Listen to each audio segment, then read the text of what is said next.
Hello everyone, আসসালামু আলাইকুম। তোমরা সবাই কেমন আছো? আশা করছি সবাই ভালো আছো। আর আমি চলে এসেছি একটা নতুন ভিডিও নিয়ে। আজকের ভিডিওটা ছিল বাড়িতে কুটুমজন ছিল। কুটুমজন বলতে আমার ভাইয়েরা এসেছিল, বাড়িতে কাজ ছিল, ওরা এসেছিলো একদিনের জন্য। আর আমার আম্মু জোর করে রেখে দিয়েছিল আরেকদিন। সেখানে রান্না বান্না সব কিছু করছিলাম।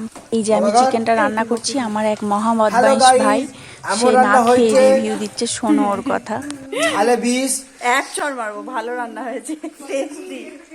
এদিকে আমার আম্মুর লুচি ভাজা হয়ে গেছে আর ভাবি সব নাস্তা রেডি করে নিয়েছে। এই যে আমার আম্মুর হাতে ঘুগনিটা দারুণ টেস্টি হয়। ওদেরকে নাস্তাটা দিয়ে দেবো বলতে দিয়ে দিয়েছি। আর আমি দেখছি খাওয়া শুরু করেছে কি না।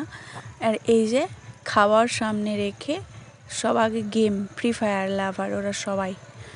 এই যে আমার ভাইজান তো ওদের সাথে মিশে একবারে বাচ্চা হয়ে যায় এই তিনটে ভাইয়ের সাথে থাকলে। এটা তো বেশি পাকা মহা বদমাইশ আমার এই ভাই। এই যে যখন আমি রান্না করছিলাম তখন ও আবার রিভিউ দিচ্ছিল। পরে আর কি, বাইরে থেকে আমার আব্বু আম্মু সবাই বলছে ওরা নাস্তা করলো রে, তখন ওরা গেম খেলছিল। তারপর গেম খেলা হয়ে নাস্তা কমপ্লিট করে ওরা একটু ঘুরতে যাচ্ছিলো।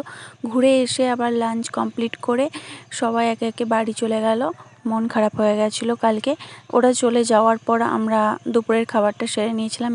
আর মেনু ছিল মাছ, চিকেন, ডাল, তারপর উচ্ছে আলু ভাজা, অনেক কিছু। ওরা চলে গিয়েছিলো, মন খারাপ হয়ে গেছিলো কালকে। আর আজকে আমি বেরিয়ে পড়েছিলাম একটা দরকারি কাজে। এই যে কাজ থেকে ফিরে পড়েছি। 1 মিনিট তোমাদেরকে একটা জিনিস শেয়ার করব। আর আজকে আমার একটা পার্সেল এসেছে, দাঁড়াও তোমাদেরকে শেয়ার করব। 1 2 3। এই যে এই পার্সেলটা এখন আনবক্সিং করিনি আমি। যখন আনবক্সিং করব তোমাদেরকে সেটাও শেয়ার করব অন্য কোনো ভিডিওতে। পার্সেলটা পেয়ে আমি খুব খুশি হয়ে গেছি। চলো সবাই ভালো থেকো, টাটা বাই। ভিডিওটা কেমন লাগলো অবশ্যই জানিও। Tata bye.